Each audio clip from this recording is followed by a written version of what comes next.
안녕하세요. 저는 책방 주인 B급마치, 여기는 B급 책방입니다. 혹시 여러분들은 자기만의 공간 혹은 자기만의 작업실을 갖고 싶다고 생각해 보신 적이 있으신가요? 저는 개인적으로 자기만의 공간이나 자기만의 작업실을 갖는 건 모든 사람들이 갖고 있는 로망이라고 생각합니다. 왜냐하면 자기만의 작업실이라는 공간 자체가 너무나 많은 매력 또는 너무나 많은 장점을 갖고 있기 때문입니다. 일단 첫 번째로는 공간 주인의 개성을 그대로 또 온전하게 드러내준다는 장점이 있습니다. 제가 지금 서재로 사용하고 있는 이 공간을 예로 들자면 위에 책장에 꽂혀져 있는 책들을 통해서 제가 굳이 말로 설명하지 않더라도 저의 관심사나 취향들을 쉽게 설명할 수 있다는 그런 매력이 있다는 말이었습니다. 두 번째는 자신의 창조성을 위한 공간을 온전히 확보할 수 있다는 점입니다. 저는 이 공간에서 수많은 책들을 읽기도 하고 또 블로그에 올릴 글들을 쓰기도 하고 또 이렇게 여러분들과 만날 수 있는 영상을 만들기도 합니다. 자기 생각 안에 있는 아이디어들을 뭔가 좀 구체적으로 만들어내고 표현할 수 있는 공간들이 자기만의 작업실이 갖고 있는 특별한 매력이라고 저는 생각합니다. 지금까지 저의 설명에서 볼 수 있었던 것처럼 저는 아주 예전부터 저만의 공간, 저만의 작업실을 만드는데 아주 큰 관심이 있었고요. 꿈들을 하나씩 이뤄가고 있는 중입니다. 그러던 차에 제가 1월달인가 들렸었던 독립서점 스테레오 북스에서 오늘 여러분들한테 소개해드릴 책을 발견했는데요. 그럼 바로 책 소개로 넘어가도록 하겠습니다. 오늘 여러분들한테 소개해드릴 책은 이렇게 생겼고요. 책 제목은 나도 작업실을 갖고 싶다. 저자는 제임필드 루이스, 출판은 북노마드라는 출판사에서 담당을 했습니다. 자기만의 공간, 자기만의 작업실을 잘 설명해주고 잘 보여주는 책이다 라고만 일단 말씀드리겠습니다. 이 책의 구성에 대해서 간단하게만 말씀드리자면 이 책은 크게 전반부와 후반부로 나뉘어져 있습니다. 일단 1장부터 4장까지 해서 이뤄진 이 책의 전반부 같은 경우는 공간 주인의 직업별로 공간을 분류해서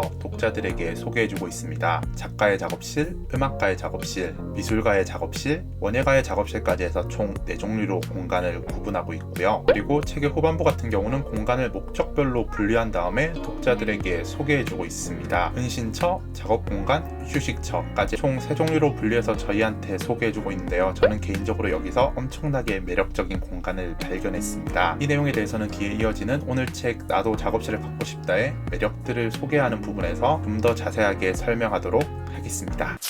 제가 이 책을 구매할 당시의 마음을 조금만 더 공유해드리고 싶습니다. 책에 대해서 좀 대단한 기대감은 갖고 있지 않았습니다. 일종의 아이디어북처럼 이용할 생각이었어요. 예를 들자면 책 안에는 어떤 공간들이 소개되어 있고 공간의 어떤 특징을 살렸고 또 공간의 어떤 매력을 살렸는지 그런 것들을 조금 차용해와서 나중에 만들어갈 나의 공간에도 똑같이 적용해봐야겠다. 그 정도였거든요. 제가 원래부터 갖고 있던 기대감 같은 경우는. 그런데 책을 읽으면 읽을수록 전혀 예상하지 못했던 매력들이 저의 눈에 띄기 시작하더라고요. 또 책 내용 중에 일부는 단순히 재미있다는 수준을 넘어서서 우리한테 생각할 거리를 던져주게 만드는 철학적 질문들도 가끔씩 눈에 띄더라고요. 그렇기 때문에 뒤로 이어질 내용 같은 경우는 제가 오늘 책 나도 작업실을 갖고 싶다를 읽으면서 발견한 매력들을 중심으로 여러분들한테 소개하려고 합니다. 그럼 지금부터 시작하겠습니다.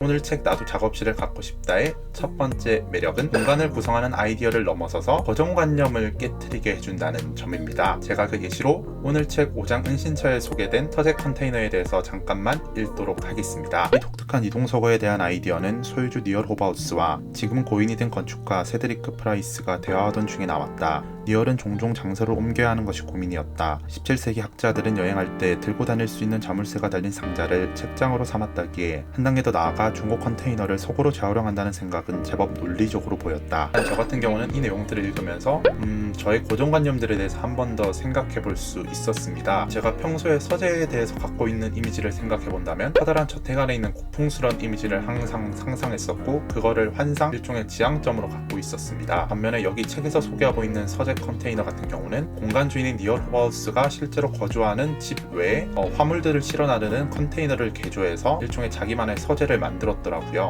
저는 이 사실만으로도 제가 평소에 얼마나 서재에 대해서 부정적인 이미지나 환상을 갖고 있었는지를 한 번 더 반성할 수 있었습니다. 뿐만이 아니라 이동서고라는 단어가 나왔습니다. 서재라는 게 굳이 한 공간 안에 고정되어 있는 공간일 필요는 없겠구나 라는 식으로 새로운 아이디어를 얻을 수도 있었습니다. 오늘 책 나도 작업실을 갖고 싶다의 두 번째 매력 같은 경우는 공간 주인의 철학까지도 우리가 배울 수 있었다는 점입니다. 이에 관해서도 서재 컨테이너에 나와 있는 일부 내용들을 여러분들한테 읽어드리도록 하겠습니다. 책도 통상의 듀이 10진 분류법을 벗어난 방식으로 배열되어 있어 놀랍다. 마치 트럼프 카드처럼 정해진 순서 없이 여러 분야의 책이 뒤섞여 있다. 서구안을 걸으면서 생각하지 못한 흥미로운 발견을 낳을 수 있도록 의도적으로 연출된 혼란이다.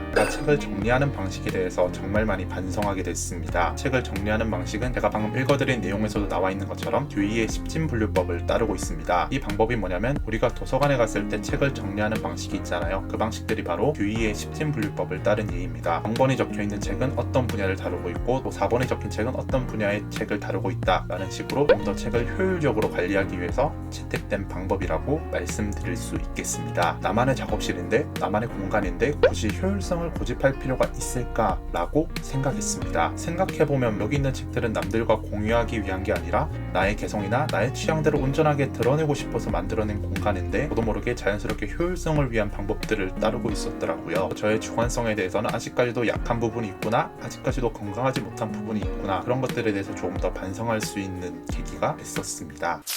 영상을 여기서 줄이려고 합니다. 개인적으로 조금 더 시간을 할애해서 여러분들한테 소개해드리고 싶은 오늘 책 나도 작업실을 갖고 싶다의 매력들이 몇 가지가 더 있었는데요. 모두 소개해드리지 못한 점 양해를 구하고 싶습니다. 마지막으로 전 앞으로도 오늘 책 나도 작업실을 갖고 싶다의 영향을 받아서 저의 건강한 주관성이 담긴 공간들을 만들어갈 계획입니다. 언젠가는 저도 이렇게 좁은 방이 아니라 집에서 떨어져 나온 독립된 공간에서 저의 작업실을 만들고 저의 공간을 만들어서 좀 더 많은 분들과 교류할 수 있는 그런 기회들까지 만들어내고 싶습니다. 네, 그럼 오늘도 제 영상 시청해주셔서 감사합니다. 저는 책방주인 B급 바치, 여기는 B급 책방이었습니다.